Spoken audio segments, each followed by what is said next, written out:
थे। लेकिन अब हम आपको लिए चलते हैं इजराइल। गाजा पट्टी पर इजराइल की जमीनी कार्रवाई शुरू हो गई है। इजरायली टैंक गाजा सिटी में घुसकर ग्राउंड ऑपरेशन इस समय कर रहे हैं। पूरी रात हमास के ठिकानों पर भीषण बमबारी हुई।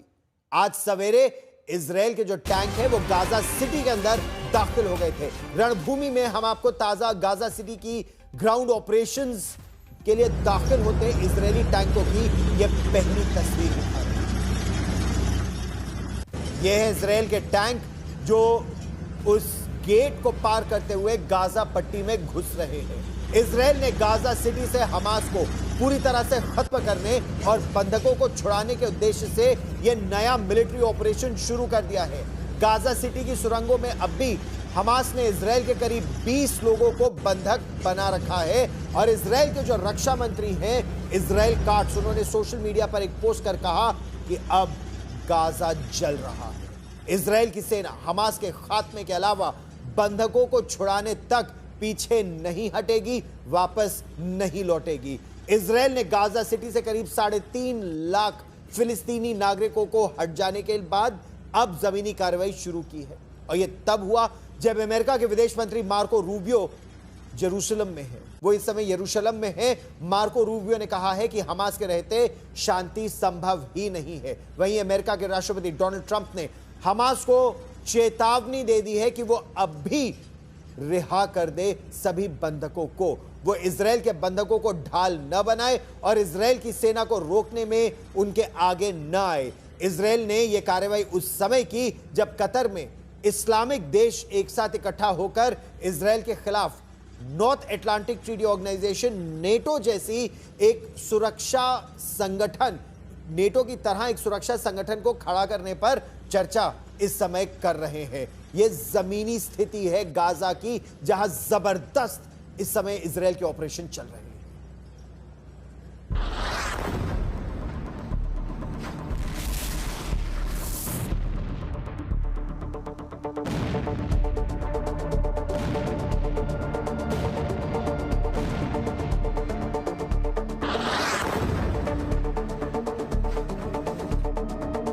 कई दिनों तक गाजा सिटी पर हवाई हमलों से टावरों को ध्वस्त करने के बाद इजराइल ने आखिरकार गाजा सिटी पर जमीनी चढ़ाई कर दी है।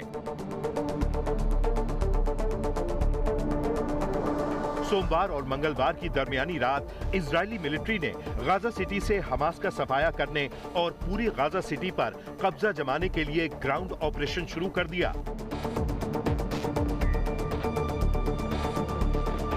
इजरायली बमबारी और टैंकों से दागे जा रहे गोलों ने गाजा सिटी को धमाकों की गूंज और दहकते अंगारों से दहला दिया।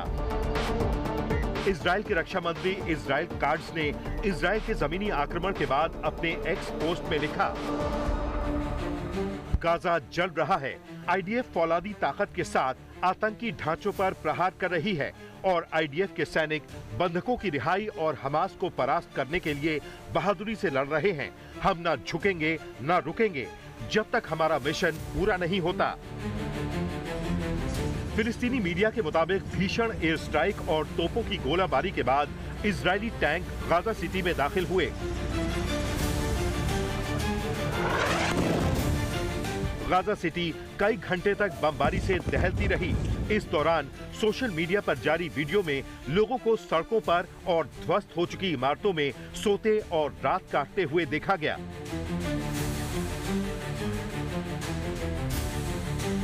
इस बमबारी में 62 फिलिस्तीनियों के मारे जाने का दावा किया गया।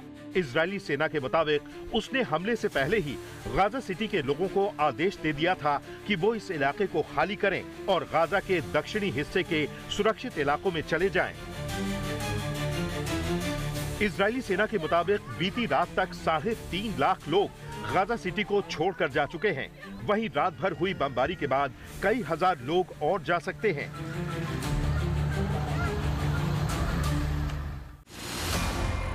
इजरायली हमले से पहले गाजा सिटी में करीब 10 लाख लोग रह रहे थे। पिछले हफ्ते इजरायली चेतावनी के बाद गाजा सिटी की आधी से ज्यादा आबादी इसे छोड़कर जा चुकी है। इस दौरान इजरायली सेना उन ऊंचे टावरों को निशाना बनाती रही जिनसे उनकी सेना की निगरानी और हमले का शक था। और अब तक गाजा सिटी पर हमास के ठिकानों पर हवाई हमले करने वाली इजरायली सेना ने बीती रात जमीनी चढ़ाई को भी अंजाम दे दिया। ये आक्रमण भी तब हुआ जब अमेरिका के विदेश मंत्री मार्को रूबियो इजरायल के दौरे पर थे। उन्होंने नेतन्याहू के साथ पश्चिमी दीवार पर प्रार्थना की और दो टूक कहा कि जब तक हमास है तब तक शांति की उम्मीद नहीं की जा सकती है। कतर के लिए रवाना होने से पहले मार्को रूबियो ने हमास को चेतावनी दी कि उसके पास बातचीत के लिए चंद दिन बचे हैं, वो सीज फायर डील स्वीकार करे और बंधकों को छोड़ दे। दूसरी तरफ अमेरिकी राष्ट्रपति डोनाल्ड ट्रंप ने अपने ट्रूथ सोशल पोस्ट में हमास को चेतावनी दी। ट्रंप ने लिखा, मुझे जानकारी मिली है कि हमास बंधकों को सुरंगों से जमीन पर ले आया गया है ताकि इजरायली जमीनी चढ़ाई के खिलाफ मानवीय ढाल बना सकें। हमास के नेताओं को जान लेना चाहिए कि वो ऐसा करते हैं तो इसका नतीजा क्या होगा। ट्रंप ने लिखा कि ऐसा हरगिज ना हो, नहीं तो सारे रास्ते बंद हो जाएंगे, इसलिए हमास सारे बंधकों को छोड़ दे।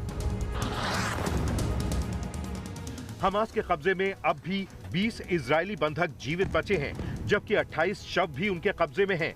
इन सब के बीच इजरायल ने गाजा सिटी पर जमीनी आक्रमण कर हमास को जड़ से मिटाने की जंग छेड़ दी है। आज तक ब्यूरो। और ये बहुत ही जबरदस्त मिलिट्री ऑपरेशन है, बहुत ही बड़े लेवल पर मिलिट्री ऑपरेशन है जो इजरायल ने शुरू किया है। और आज तक पर मैं आपको इसकी एक एक एक्सक्लूसिव डिटेल लाकर दे रहा हूं, कुछ बड़ी बातें जो आपके लिए जानना इस समय बेहद जरूरी है। किस अंदाज में इजरायल की सेना की जो अलग अलग डिविजन्स है वो आगे बढ़ रही हैं। गाजा सिटी में इजरायल का सबसे बड़ा ग्राउंड ऑपरेशन ये कैसे आगे चल रहा है, ये मैं आपको समझाने का प्रयास करता हूं। गाजा सिटी में ये जो ग्राउंड ऑपरेशन है ये मरकावा टैंक्स है, इजरायल की सेना के अत्याधुनिक मरकावा टैंक्स मार्क 3 और अब लेटेस्ट इनका मार्क 4 डिवीजन 162 और 92 गाजा सिटी की इन्होंने बाहर से घेराबंदी की है। सोचिए, एक उनकी स्ट्राइक डिवीजन घेराबंदी का उसकी होल्डिंग डिवीजन घेराबंदी कर रही है और एक स्ट्राइक डिवीजन अंदर जा रही है। जबालिया, शेख रादवा, जैतून पर पकड़ को मजबूत किया जा रहा है। जो भी स्ट्रॉन्गहोल्ड्स है, इससे पहले जितनी ऊंची ऊंची इमारतें थी उन्हें ध्वस्त कर दिया गया ताकि ऊपर से कोई एंटी टैंक गाइडेड मिसाइल या रॉकेट बड़ी इमारत से, ऊंची इमारतों से टैंकों पर ना मारे। उसके अलावा 99 डिवीजन है वो उत्तरी गाजा में अपनी पकड़ को मजबूत कर रही है। पूरी इस पतली सी गाजा पट्टी को 3 अलग अलग भागों में विभाजित किया गया है कि हमास के आतंकवादी निकलकर उत्तर गाजा की तरफ ना आ जाएं, इसीलिए उस एरिया के पूरे क्षेत्र की घेराबंदी कर दी गई है। जो 143rd डिवीजन है वो दक्षिणी गाजा में सक्रिय है और यहीं पर सबसे बड़ा ऑपरेशन अब उसे अंजाम दिया जाएगा। उत्तरी गाजा में होल्डिंग ऑपरेशन 99 डिवीजन घेराबंदी कर रही है और 143 डिवीजन सभी जो वहां पर बुनियादी ढांचे हैं उन्हें ध्वस्त कर रही है और इसमें कॉम्बैट इंजीनियर्स की एक बहुत बड़ी भूमिका है।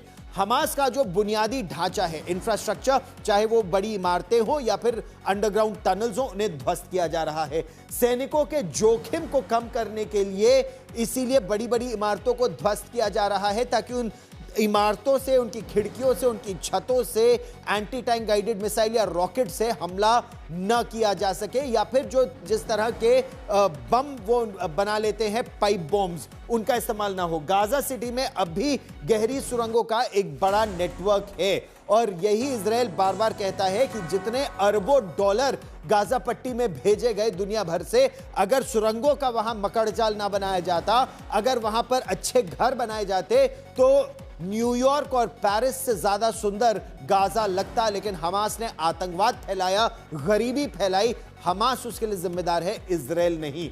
इजरायल ने 1,30,000 रिजर्व सैनिक, आप ये सोचिए, एक पतली सी गाजा पट्टी के लिए कुछ जगह पर 6 किलोमीटर, कुछ जगह पर 30 किलोमीटर, इस पूरी गाजा पट्टी पर करीब 1.5 लाख रिजर्विस्ट उनको तैनात किया गया है। 1,03,000 तो रिजर्व सैनिकों को मोबिलाइज किया है, फिर बाकी जो उनकी रेगुलर आर्मी है वो अलग अलग जगह पर होल्डिंग ऑपरेशन कर रही है। जो उत्तर में लेबनान का बॉर्डर है उसे भी सुरक्षित किया जा रहा है और इजरायल के इतिहास में रिजर्व सैनिकों की यह सबसे बड़ी संख्या है जिसे अब तक तैयार किया गया है। इसमें से अब तक 75 से 85% रिजर्विस्ट अपनी ड्यूटी पर आ चुके हैं। तो अब वो जो फाइनल ऑपरेशन जो कहा जा रहा है उसे अंजाम दिया जा रहा है। अच्छा, यहां बहुत एक महत्वपूर्ण आपके लिए बात जानना और भी जरूरी है। हमास अभी भी एक सक्षम संगठन है जिसके पास अभी भी हथियार भी हैं, बारूदी सुरंगें भी हैं और वो वार करने में पूरी तरह से सक्षम है इजराइल की सेना पर। और इस बीच गाजा सिटी पर इजराइल की सेना ने जो अपना जमीनी ऑपरेशन शुरू किया है, बंधकों के परिवारों की बेचैनी और बढ़ गई है।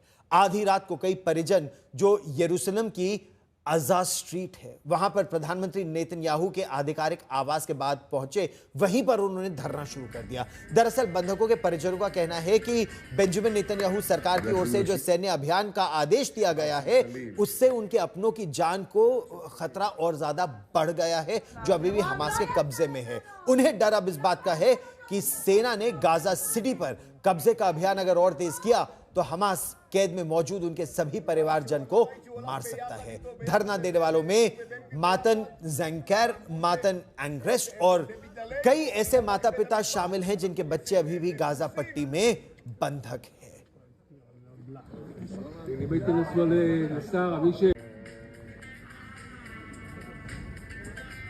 अगर आप इन तस्वीरों को जरा गौर से देखिए तो 48 बंधक बताया जा रहा है अभी भी गाजा में है। वो प्रदर्शनकारी पुलिस पर, क्योंकि पुलिस की इतनी पाबंदियां हैं, वहां टेंट लगाने की अनुमति नहीं है। आप ये देखिए, खुले में आसमान के नीचे बैठे हैं, टेंट लगाने की अनुमति नहीं मिली, केवल कंबल और स्लीपिंग बैग लेकर आए। एक मातन जिंकोरकर की जो मां इनाव है, उनका कहना है हम अब यहां से नहीं हटेंगे जब तक हमें यकीन नहीं हो जाता कि हमारे बच्चों की जिंदगी सुरक्षित है। हम प्रधानमंत्री आवास के बाहर ही डटे रहेंगे। परिवार ने साफ कह दिया है कि यह धरना एक रात तक सीमित नहीं रहेगा। जरूरत पड़ी तो आने वाले कई दिनों तक, हफ्तों तक वो इजराइल के प्रधानमंत्री बेंजामिन नेतन्याहू के घर के बाहर ही डटे रहेंगे।